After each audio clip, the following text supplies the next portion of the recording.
नमस्कार दोस्तों। आज मैं आपको भगवान नरनारायण की कथा सुनाता हूँ, तो सुने।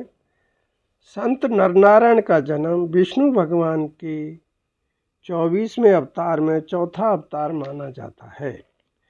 पौराणिक कथा के अनुसार नरनारायण ब्रह्मा जी के मानस पुत्र, धर्म और मूर्ति के पुत्र के रूप में बद्रीनाथ में तपस्या करने के लिए अवतरित हुए थे। वे मानव आत्मा और परमात्मा का प्रतीक है, जो सदैव साथ रहकर कठोर तप और धर्म की रक्षा करते हैं। द्वापर युग में यह जोड़ी अर्जुन और श्री कृष्ण के रूप में पुनर्जन्म लेकर अधर्म का नाश करती है। नर और नारायण ने मानव जाति के कल्याण और शांति के लिए हजारों वर्ष तक घोर तपस्या की। उनकी तपस्या इतनी प्रभावशाली थी कि स्वर्ग के राजा इंद्र भी भयभीत हो गए। उन्होंने अप्सराओं को उनके पास भेजा, जिन्होंने जाकर उनसे कहा कि इंद्र ने हमें आपके पास स्वर्ग के सुख देने को भेजा है। तो नारायण ने बताया कि उन्हें किसने बताया कि हमें सुख भोग चाहिए। हमें सुख भोग नहीं चाहिए, यह सुख तो क्षणभंगुर का है। इंद्र भी सदैव एक नहीं रहता है। बद्रिका आश्रम के निकट 2 चोटियों का नाम भी नर नारायण पर्वत हो गया है। नर नारायण ने 1000 वर्ष तक कठोर तपस्या की थी। कहते हैं कि उन्होंने अपने उरु जंघा से उर्वशी नाम की अप्सरा को उत्पन्न किया और उन अप्सराओं का घमंड दूर किया तो उन्होंने क्षमा मांगी। नारायण ने कहा, तुम्हारा कोई अपराध नहीं है, तुमने तो अपने स्वामी की आज्ञा का पालन किया है। हम तुम्हें यह उर्वशी अप्सरा भेंट करते हैं। जाकर इंद्र से कहना कि अपनी अप्सराओं में एक गिनती और बढ़ा लें। पौराणिक कथाओं के अनुसार एक बार दंभोद्भव नामक एक राक्षस के पास 1000 सुरक्षा कवच थे। उसे हराने के लिए ही मुनि नर और नारायण ने एक साथ युद्ध किया। एक तप करता था तो दूसरा युद्ध करता था, जिससे उन्होंने 999 कवच तोड़ दिए। दंभोद्भव ने यह कवच सूर्य की उपासना से प्राप्त किए थे। जब अंतिम कवच रह गया तो वह राक्षस सूर्य भगवान के पास सहायता को पहुंचा। उसका पीछा करते हुए नर और नारायण मुनि भी पहुंच गए। उन्होंने सूर्य से उसे सौंपने को कहा, पर सूर्य भगवान ने मना कर दिया। तो नर नारायण ने उन्हें श्राप दिया कि इसका दंड आपको अवश्य भोगना पड़ेगा।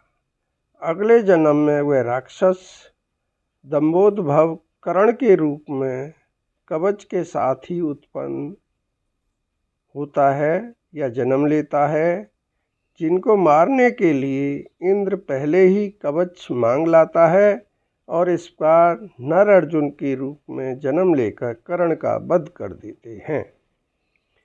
दूसरी पौराणिक कथा के अनुसार जिस समय नर और नारायण तपस्या कर रहे होते हैं, उसी समय दक्ष प्रजापति एक यज्ञ का आयोजन करते हैं, जिसमें उनकी पुत्री सती बिना बुलाए भाग लेने पहुंचती है। परंतु दक्ष उसे देखकर भगवान शिव के बारे में अपशब्द बोलते हैं। सती यह देखकर और भी अचंभित हो जाती है कि यज्ञ में भगवान शिव का कोई भाग नहीं रखा गया है। तो इस अपमान को सहन न करके सती अग्निकुंड में कूदकर अपनी जान दे देती है। जब शिवजी को इसका पता चलता है तो उन्होंने अपनी जटा पटक कर वीरभद्र को प्रकट किया और आज्ञा दी कि यज्ञ विध्वंस करके दक्ष को उचित दंड दें। वीरभद्र ने यज्ञ विध्वंस करके त्रिशूल जोर से चलाकर दक्ष का गला काट दिया। त्रिशूल इतने वेग से चला कि वह गला काटकर तपस्या कर रहे नारायण की छाती में जा लगा। नारायण ने त्रिशूल को निकाल कर देखा तो वह भगवान शिव का था। उन्हें बड़ा क्रोध आया। वे दोनों भगवान शिव से युद्ध करने पहुंच गए। युद्ध इतना भयंकर था और कोई भी पक्ष झुकने को तैयार नहीं था। ऐसा लग रहा था कि सृष्टि का अंत होने वाला है। तो ब्रह्मा जी तत्काल वहां पहुंचकर प्रकट हुए और शिवजी से प्रार्थना की तथा नरनारायण को भी समझाया। तब युद्ध बंद हुआ और संसार में फिर से शांति और धर्म की स्थापना हुई। एक अन्य कथा के अनुसार जहाँ नरनारायण तपस्या कर रहे थे, वहीं एक बार राजा हिरण्यकश्यप के पुत्र भक्त प्रहलाद तीर्थ यात्रा करते हुए पहुँचे। उन्होंने देखा कि उनके समीप वृक्ष के सभी पत्ते बंधे हुए हैं। उसी समय उनकी दृष्टि तपस्या कर रहे नरनारायण पर पड़ी, जिनके सामने धनुष बाण भी रखे हुए थे। प्रहलाद ने सोचा कि यह कार्य इन्हीं दोनों मुनियों ने किया है। उन्हें क्रोध आ गया और उन दोनों को छलिया समझकर युद्ध के लिए ललकारा। परंतु जैसा कि आप जानते हैं, वे दोनों भगवान विष्णु के ही अंश अवतार थे, अतः उन्हें युद्ध में कौन हरा सकता है। जब प्रहलाद का बस नहीं चला तो उसने अपने इष्टदेव विष्णु भगवान को याद किया।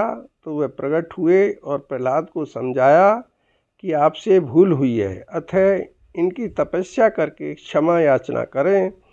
तब प्रहलाद ने राजपाट त्याग कर उनकी तपस्या की और नरनारायण ने प्रकट होकर उन्हें क्षमा कर दिया। प्रिय दोस्तों, ये थी नरनारायण की कहानी। आपको कैसी लगी अवश्य बताएं। ये बात भी जान लें कि व्यक्ति के कर्म कभी भी उसका पीछा नहीं छोड़ते, उन्हें अवश्य भोगना पड़ता है। यह कथा हमें संदेश देती है कि ईश्वर यानी नारायण और आत्मा यानी नर के मिलन से ही सच्चे ज्ञान और शक्ति की प्राप्ति होती है। यदि यह कथा आपको पसंद आई हो तो चैनल को लाइक, शेयर और सब्सक्राइब कर दें। धन्यवाद।